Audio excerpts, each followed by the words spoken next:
haven't talked to Chris Broussard in a while, maybe a week. We got a lot of stuff here to talk about. Let's bring him in. First things first, co-host, radio show, The Odd Couple.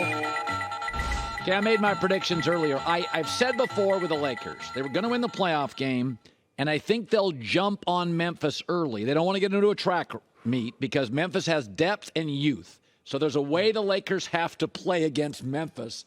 They don't want to get into a 7-game series. They're old. Let's get in. Let's win game 1. Let's shift it. My takeaway is I do think the Lakers, because Steven Adams is out and Clark, they've lost some bigs, I do think that's enough of a break for the Lakers to win a 5 or 6 games. Your thoughts on that? What do you see transpiring in that series? I hear what you're saying because there's a lot of reasons to think the Lakers will win. One, obviously, it's hard to bet against LeBron and AD. You never can count them out.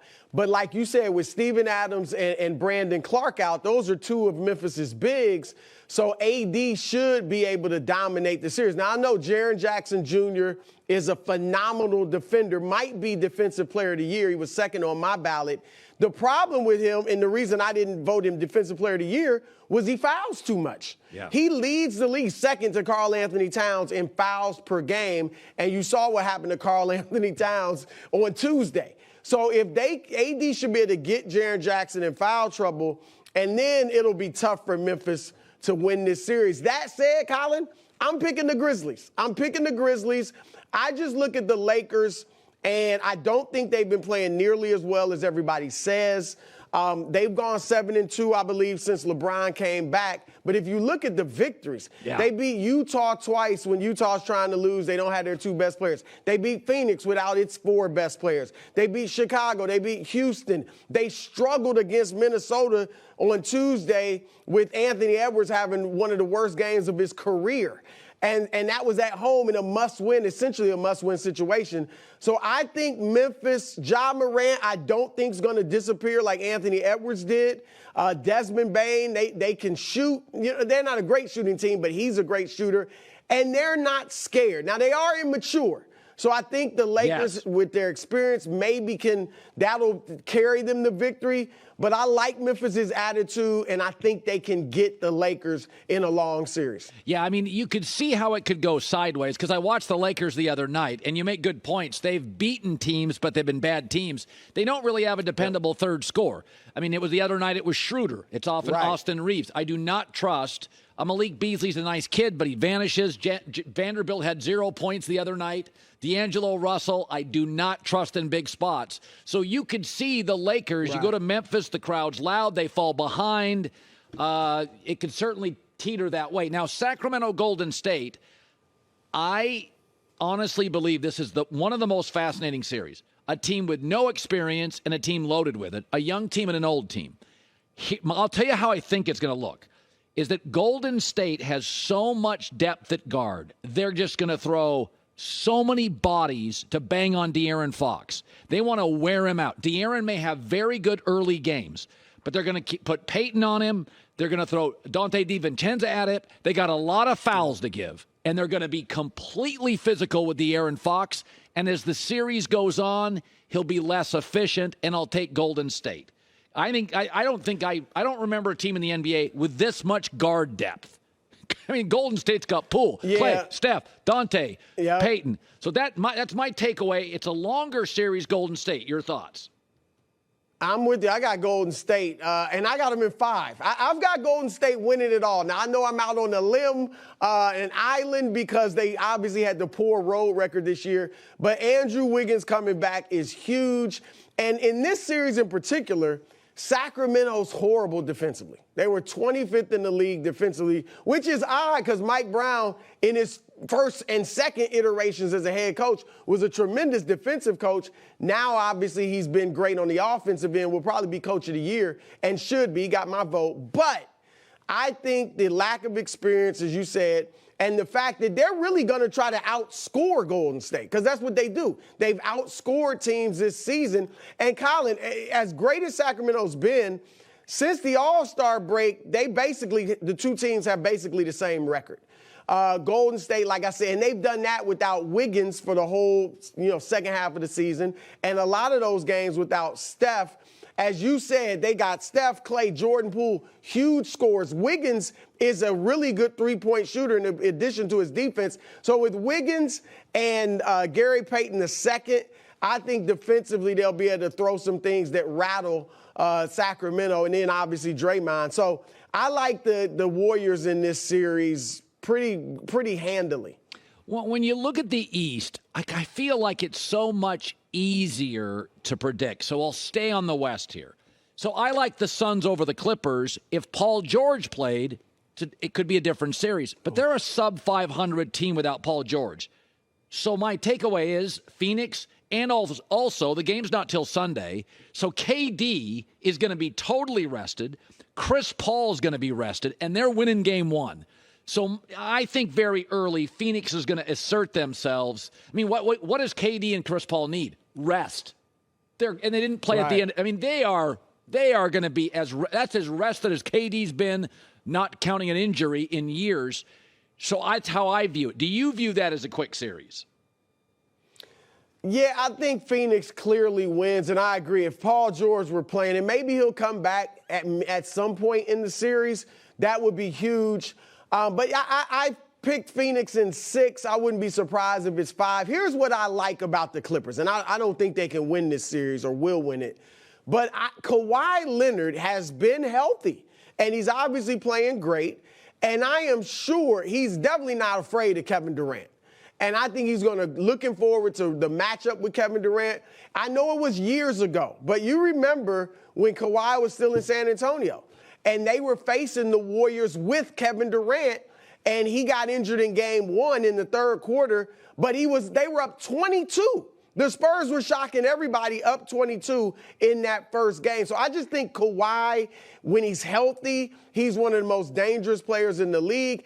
Westbrook, for all his flaws, he said there's no beef, and I doubt there's a beef at this point with him and Kevin Durant, but I'm sure he is looking forward to this series because clearly he's lost the divorce, right? Durant's got 2 championships, all that stuff. But a way to get just a little bit of get back for Westbrook would be if he could somehow knock Kevin Durant out of the playoffs and leave that but on Durant's resume, which is, he's got 2 rings, but that was a stacked team. So I just think that the Clippers with Ty Lue as a great coach and the attitude of Westbrook and Kawhi, I think they can make it challenging for the Suns, although I think Phoenix will prevail. Okay, the team, because I think I know who's going to win all these series. But there's a reason that the Cleveland-Knicks series is fascinating. Cleveland's going to win this thing. They got too many shot makers. I just don't – if Julius Randle doesn't play for a couple games, it could get ugly. But my takeaway is Jalen Brunson and Randle could be part of a really good team. But you need a guy. You need to get another guy. Randle's a 3, Brunson's a 2 on a championship team. Or a team in a championship window. When the Knicks lose this series, there's going to be a Kyrie. I think the Lakers would absolutely listen to an AD pitch. There's Dame Lillard, although I don't know if he fits with Jalen Brunson. They're both small. So I'm going to look ahead. When the Knicks lose this series to Cleveland, I think Cleveland's one of the only teams in the East that could shock the world and knock off a Milwaukee or a Philly or a Boston. What are they going to do in New York? What are they going to do? Because they're going to lose this series, and if Randle doesn't play, they may get swept. Yeah, I agree with you. And it's going to be tough to see what they do. You mentioned Damian Lillard. Look, if they move him, they're going to want young players and draft picks. Portland, I'm talking about. And as you said, he's a guard. They're fine on the perimeter. Anthony Davis would be interesting, but again, I don't think they have what the Lakers would want to trade for an AD. So I don't know the answer. Jalen Brunson is a keeper. Yeah. And even though Julius Randle has been great and his numbers are great, people will tell you that Brunson's been the key to why they've really played so well this season. He's one of the best clutch players in the league this season. And so he's been surprisingly good for them. We knew he'd be good, but this good is a surprise. Look, Donovan Mitchell was the guy, and I know Danny Ainge was going to make them pay if they were going to get him. but they missed their chance to get him. They're always hunting for that superstar you're talking about, Colin, and they haven't been able to get him. That's right. Since I've been since Allen Houston and Latrell Sprewell and Larry Johnson and those guys. So that's when I was covering them. So it's going to be challenging because you don't want to just be stuck in that 5th seed. Oh, that's right. Which is kind of where they're at for maybe the next few years. Yeah, and I think this is a bad matchup. I think Cavs is a bad matchup for the Knicks. I think they can hit the 3. I think they've got a big in Evan Mobley. They've got a star that can get buckets. And I know how New York reacts. You see it in baseball. You see it in the NFL. If they get swept in this series, Cleveland is really, really a good team. I think Cleveland's 1 year away from being in that Boston Celtics realm. Now, here's another question for you. Do you think Boston gets out of the East? Because I do think they'll have discussions. If they don't get out of the East and they can't beat Milwaukee, they've been pretty patient with their core. What is your gut feeling on – so you said the Warriors win it. Who's coming out of the East? Yeah. I've got a rematch. I've got Golden State and Boston in the finals. Look, Milwaukee, I wouldn't be surprised at all if they emerge in the East, but Boston's really played well against them and won in Milwaukee. We saw it last year in the playoffs in Game 6 with their backs against the wall. They faced an elimination. This year they were able to win in Milwaukee. So Milwaukee, as great as they are defensively, one of the reasons they're so great is because they're bigs. Brook Lopez, Giannis, Bobby Portis. Now, Drew Holiday's a fantastic defender, but outside of him, they have guys on the perimeter that have trouble staying in front of you. And that's where Jaylen Brown and Jason Tatum have their way with the Bucks. So I like Boston getting to the finals. As far as discussions breaking up the team, look, obviously there's been talk about Jaylen Brown. He hasn't been shy in voicing some of his questions about staying there. But he's a professional. I think if they get to the finals, they obviously have a chance to win it as well.